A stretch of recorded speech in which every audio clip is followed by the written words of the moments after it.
Feel me.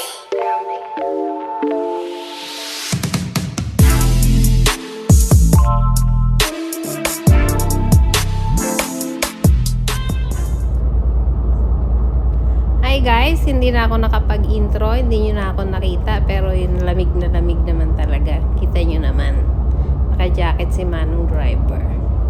So, pupunta kami ng city, pupunta kami ng Hanoi.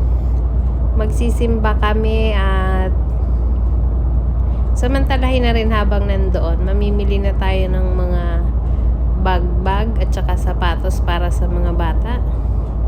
Para malapit na umuwi, mamimili na ng pakonti-konti at kailangan na din naman. At yung mga bata ay face to face na, yung mga bag ay sira-sira na ilang taon na din. So, yon, samahan nyo kami.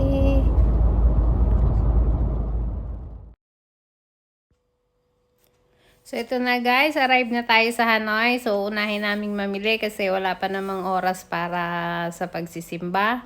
Tapos, ayan na nga, dahil gutom, hindi kami nag-almusal. So, kain muna tayo habang naglalakad at ikot-ikot. Ayan, ito yung pinaka park. Naka-close to kapag ka weekend. Ayan. Yan siya. Yan yung napapaikot ng One Kiem Lake. Hindi ko napakita sa inyo. Basta dito sa kabilang side. Sa mga dati kong vlog, nakita nyo na yon. Ayan, ayun pala. Ayun, kita rin pala yung lake. So, ito yung gusto ko kasi meron pa rin mga family time. Sila, yung mga laro, lumang laro, nagagawa pa rin nila, nai-enjoy pa rin nila. Tulad niyan, nagsisipa sila, magkakaibigan. So, ayan. Tapos, lakad-lakad tayo dito. Lakad-lakad tayo yan. Para silang may bazaar. Yun, may mga display ng mga product nila. So, ayan, isang mahaba yan papunta doon sa dulo. So, habang naglalakad-lakad tayo, tingin-tingin lang tayo. Hindi naman tayo bibili dyan. Kasi hindi naman yan ang sinadya natin. Siyempre, kung ano lang yung naka-budget, kung ano lang yung bibilihin.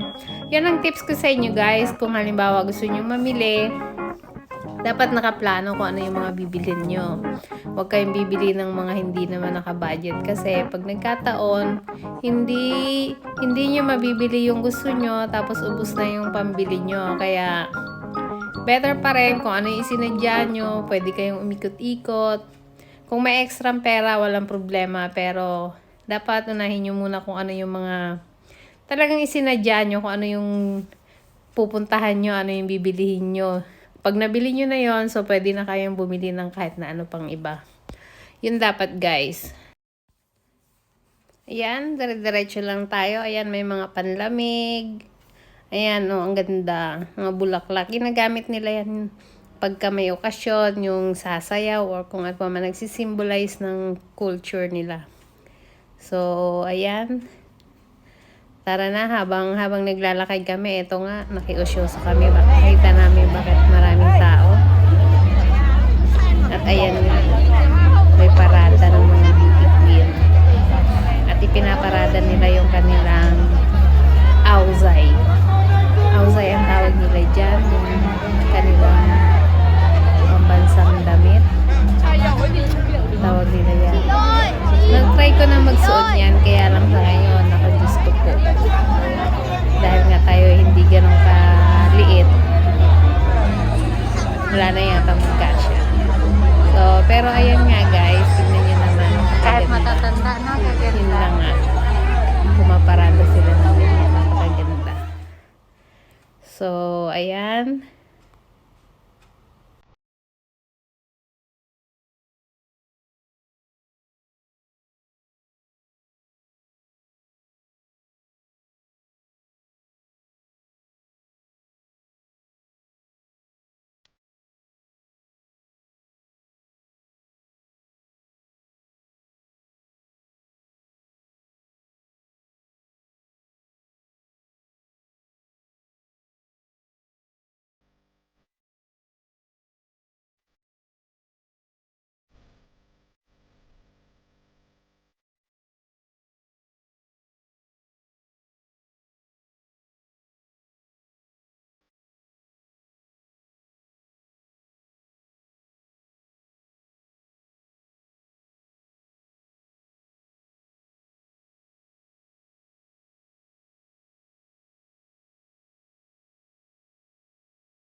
Ayan guys, yan na yan. Nakita nyo na yung iba-ibang kulay ng mga damit nila, yung auzay.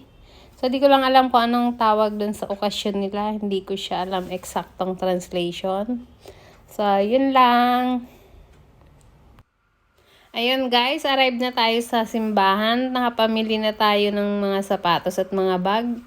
Pero iniwanan lang muna natin dun sa shop o sa tindahan na pinagbilihan natin at babalikan natin mamaya after ng mass. So, ito yung Saint Joseph Cathedral. Sorry, nabubulol. Saint Joseph Cathedral. So, ang English mass ay 11:30 ng tanghali. So, after nun, saka tayo kakain ng lunch. At babalikan natin yung ating mga gamit. At ikot-ikot pa ng kaunti kung may mabibili pa. So, tapos uwian na after noon. So, ito guys, ito yung view sa labas. Napakaraming tao at nasa tabi siya ng kalsada. Kaya medyo ingat-ingat din habang tumatawid. Picture-picture. Kasi ito yung malaking Catholic Church dito. Meron doon sa medyo malayo-layo din.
Áo này. 15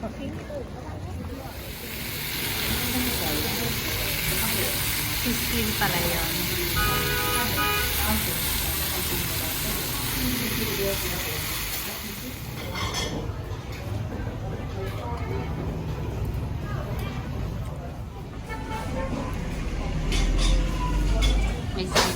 May sili ka pa.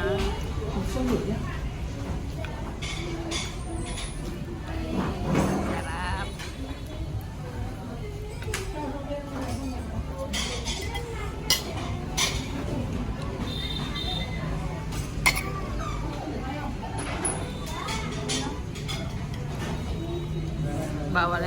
Bawalan seafoods pero sarap.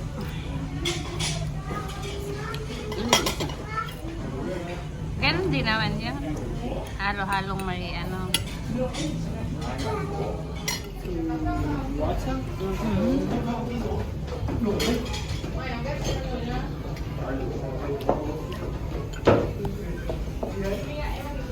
Two smoothie. Two smoothies. Coconut. Chuchimut. Tiyan. Pahagi. Thank you.